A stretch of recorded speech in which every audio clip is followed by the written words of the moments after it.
can BJP afford to resume dialogue between India and Pakistan? Because involvement of a huge political cost there. Can BJP really afford it at this point of time? Joining me this evening is international affairs expert and diplomat, Professor Aftab Pasha. Professor Pasha, thank you so much for joining. And want to see a pattern. First come the reports of the track to diplomacy, then the denial by the MEA saying that no, there is no resumption of an official dialogue between India and Pakistan. And today here you have a letter from 117 citizens from India and Pakistan. How did this originate? It can't happen out of nowhere. Yes, thank you, Neelu.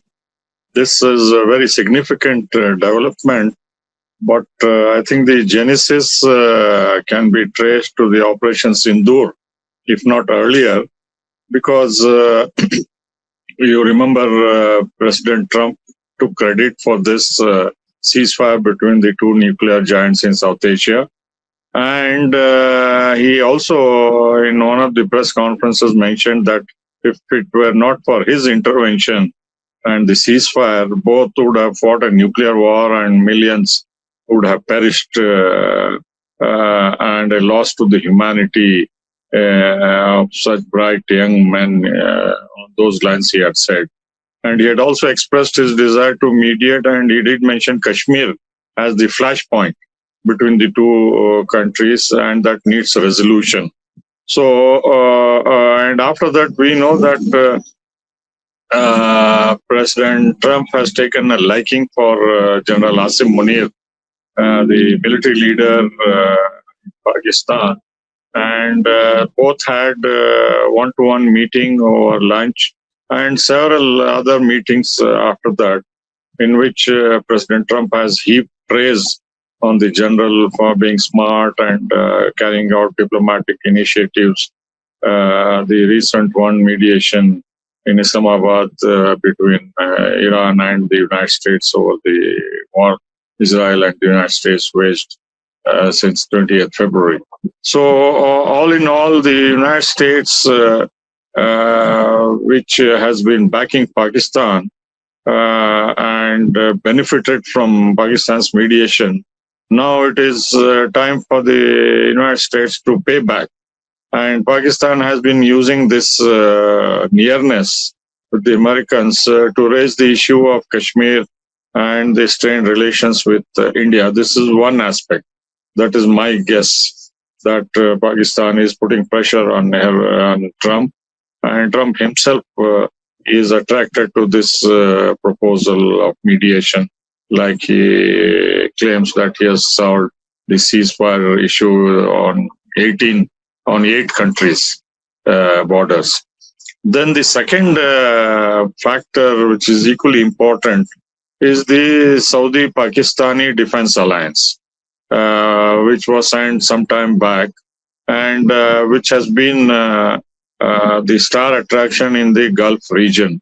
Because under this agreement, Pakistan has sent a couple of thousand of troops, Pakistani troops, and some fighter jets to the Saudi kingdom as defense.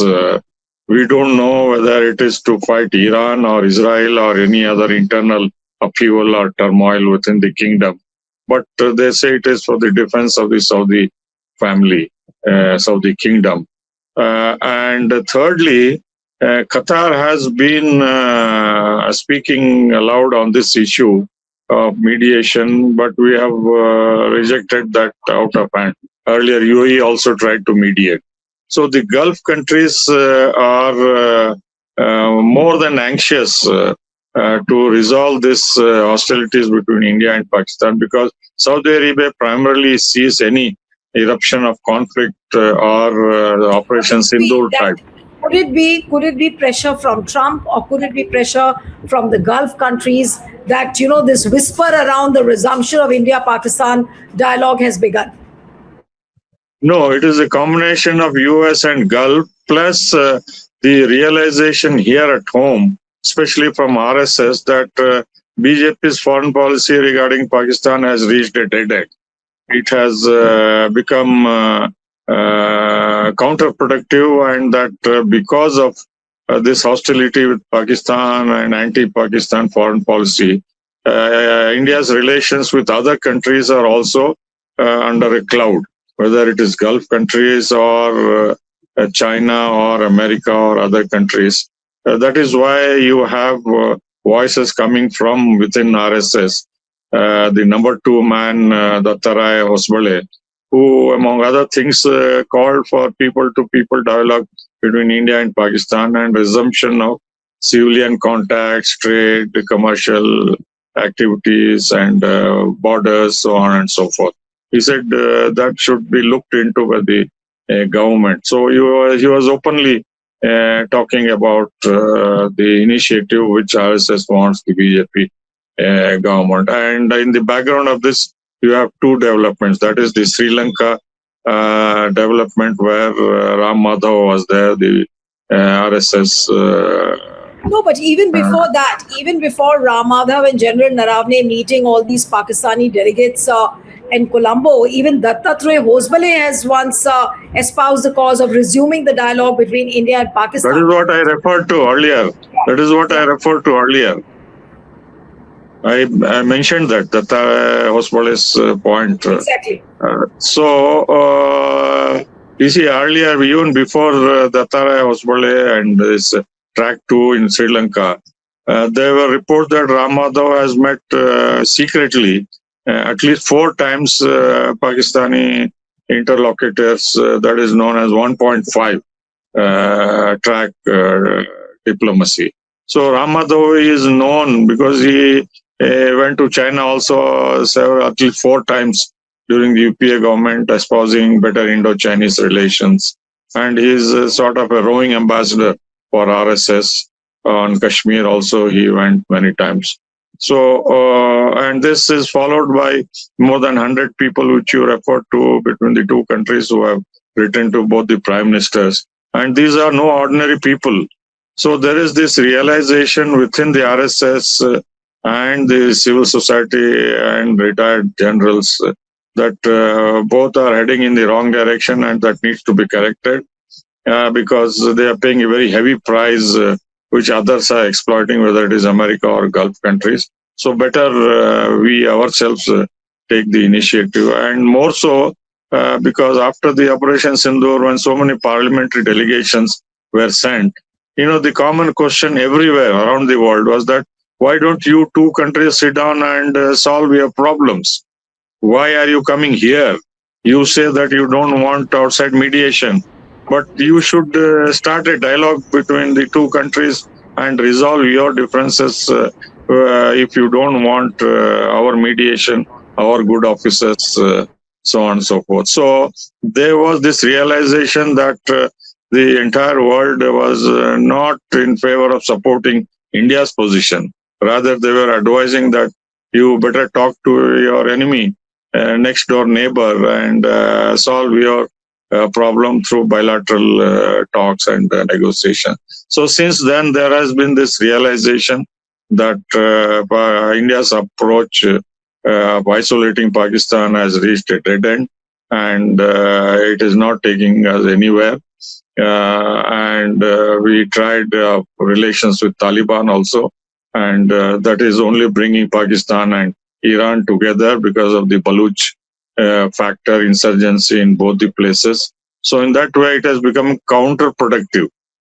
And now people like former Chief Minister of Jammu and Kashmir, Farooq Abdullah, he is at the forefront. He is an important personality who has seen the differences between the two countries, how it impacts. We've seen two extremes. We've also seen Prime Minister Modi in 2014, how he invited the Pakistan Prime Minister for the swearing in. Then he also very surprisingly landed in Lahore and met Mr. Nawaz Sharif at that point of time. And now we see another extreme because of the terror activities and also because of the kind of narrative which BJP has played out with every opposition. There is a narrative around the Pakistanis. They're projected as anti-Muslims and the politics around the Muslims. So much of water has flown as far as BJP's politics is concerned. Will it be politically feasible for Prime Minister Modi now to resume dialogue between India and Pakistan? You see, the fact that you mentioned he has taken initiatives to normalize relations by visiting Pakistan and inviting them to New Delhi, that he can do it like what he has done. Secondly, you see, the BJP government is halfway through its 5-year term, and most state elections are over except UP, which is coming up, which should not be a very big challenge to the BJP given their track record and what they have been doing with Yogi.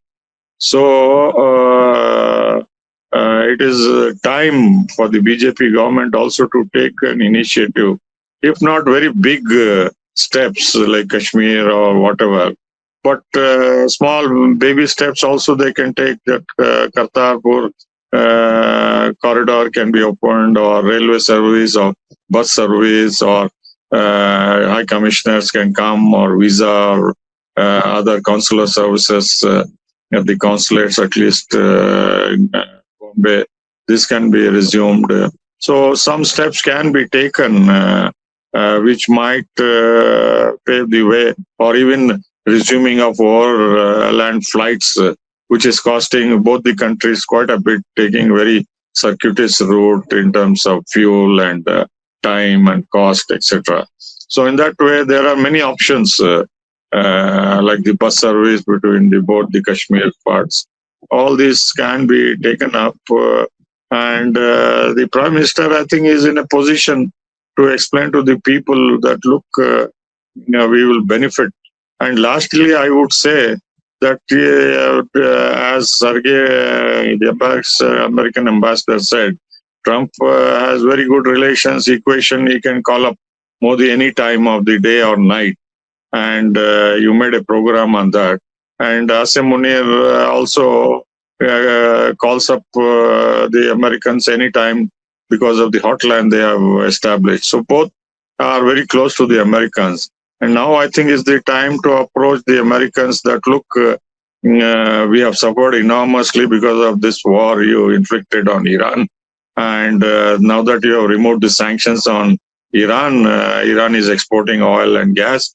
Let us buy both the countries' oil and gas from Iran through the Iran-Pakistan-India pipeline, which was floated by Iran long back, and they have completed it for the Pakistani border.